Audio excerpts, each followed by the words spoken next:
Olá pessoal, este é mais um Nerdologia. O meu nome é Márcia Jamile, sou arqueóloga, pesquisadora e crio conteúdo de ciência para o canal Arqueologia pelo Mundo. E direto das tumbas sinistras e silenciosas do nosso passado, vou trazer para vocês a história do sepultamento de um homem acusado de vampirismo na América. Em 1990, 3 meninos brincavam próximo a uma velha mina abandonada em Bristol, Connecticut, situada no sul da região da Nova Inglaterra, nos Estados Unidos. Na mente inocente deles, aquele lugar tinha dezenas de possibilidades de diversão, então foi fácil brincar com as pedras e gravetos que estavam espalhados por lá. Enquanto se divertiam, 2 grandes pedras se soltaram do chão, mas nada na mente fértil de uma criança os preparou para aquela visão assustadora. Ali eram 2 crânios humanos. Isso pode parecer o início de algum filme de terror de baixo orçamento, mas foi um acontecimento real e que resultou na descoberta de um antigo cemitério que possui uma evidência física do pânico de vampiro, o medo seguido de boatos de que vampiros atuavam por aquelas terras no início do século XIX. A evidência é a sepultura de um homem acusado de vampirismo. Vampiros são seres que povoam a nossa imaginação há séculos, e nos dias de hoje existe um vasto mundo no meio do entretenimento que explora o universo desses sugadores de sangue. São romances como Entrevista com o Vampiro ou jogos, a exemplo de Resident Evil Village, e claro, os filmes. Foi nessa mídia onde eles se tornaram mais notórios. E cada um desses filmes, desde Nosferatu a Crepúsculo, adaptaram e criaram novas regras para o mundo dos vampiros, mas praticamente todos têm um ponto em comum, que é a promessa de imortalidade garantida ao beber sangue. O crédito da chegada dos vampiros na ficção é sempre dado a Bram Stoker, escritor do livro Drácula, mas esse mérito é de um jovem médico chamado John Polidori, que criou o vampiro Lord Ruthven, personagem de The Vampire, de 1819. Mas tanto John Polidori como Stoker não criaram a persona do vampiro do nada. Eles se inspiraram em folclores provenientes principalmente do leste europeu. O arqueólogo Matthew Beresford, em seu livro De Demônios a Drácula, a criação do mito do vampiro moderno em tradução livre, afirma que o termo vampiro é apenas a variante advinda da língua inglesa de uma coleção muito mais ampla de seres míticos. Como o próprio Matthew também explica, a ideia da existência de criaturas míticas, sugadoras de sangue ou de energia, existem em todo o mundo, mas elas não possuem relação entre si.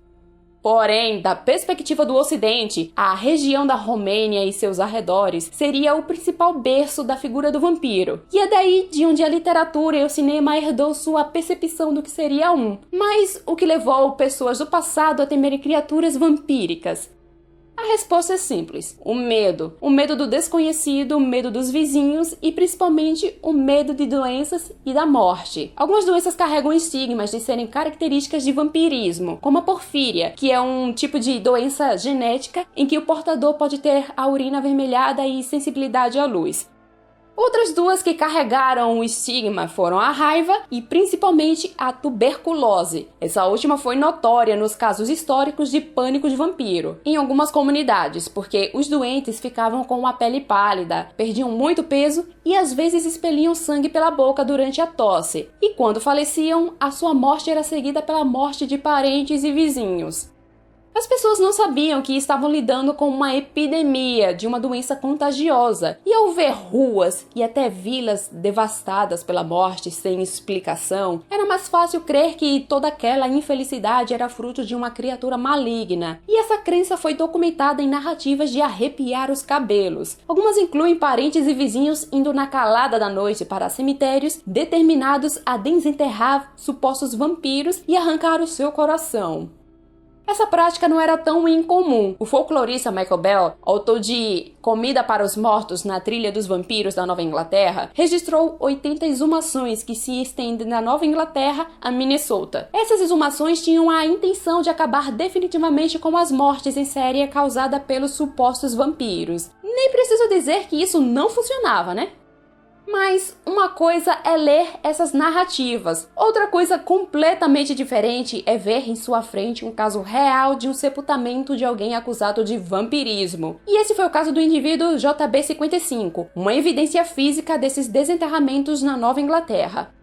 Lembram dos 3 meninos do início desse vídeo? O que eles tinham encontrado foi o que ficou conhecido mais tarde como Cemitério da Família Walton. E após o susto da descoberta dos crânios, uma equipe de arqueologia foi chamada para separar dados sobre as pessoas que foram sepultadas ali.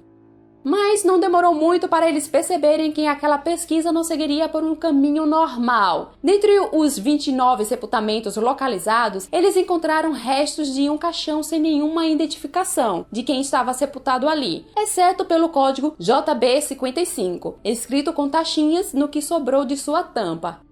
Até aí tudo bem, mas a surpresa veio quando viram que os ossos daquela pessoa tinham sido já remexidos no passado, onde os ossos de suas coxas foram postos sobre o seu peito formando um X, e o seu crânio colocado por cima deste arranjo. Outro detalhe que os arqueólogos notaram é que a caixa torácica tinha sido quebrada. E é claro que todos queriam entender o que aconteceu com essa pessoa.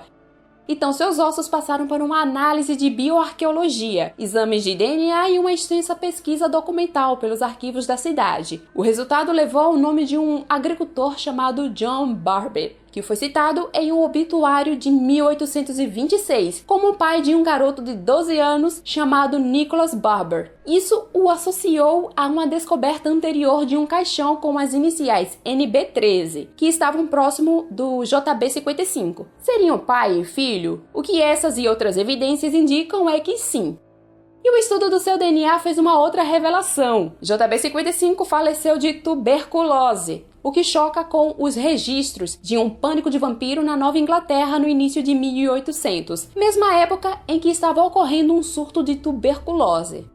Naqueles tempos, ao contrário de hoje, não se tinham muitos conhecimentos científicos sobre essa doença, e as pessoas desesperadas por alguma solução começaram a deduzir que o mal que matava a vizinhança só poderia ser um vampiro que saía todas as noites de sua tumba em busca de novas vítimas. Então, o que ocorreu há cerca de 200 anos foi que, por algum motivo, 5 anos após sua morte, o JB55 foi apontado como culpado por uma epidemia de mortes, e seu caixão foi aberto para ter o seu coração arrancado.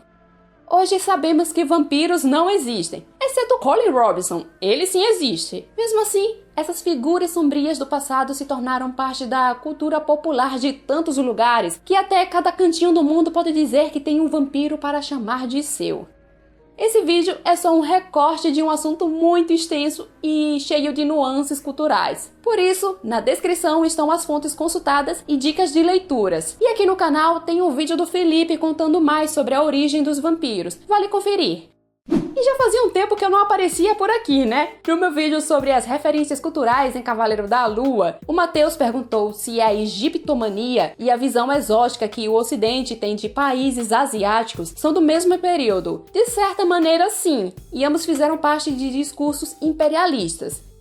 E o Thiago perguntou se a imagem que usaram para representar Khonshu é a mesma do deus Horus na mitologia egípcia. Isso realmente pode gerar uma confusão, mas embora ambos sejam representados por falcões, nós podemos diferenciar os deuses egípcios por o que eles têm na cabeça, ou simplesmente lendo o nome deles do lado dos desenhos.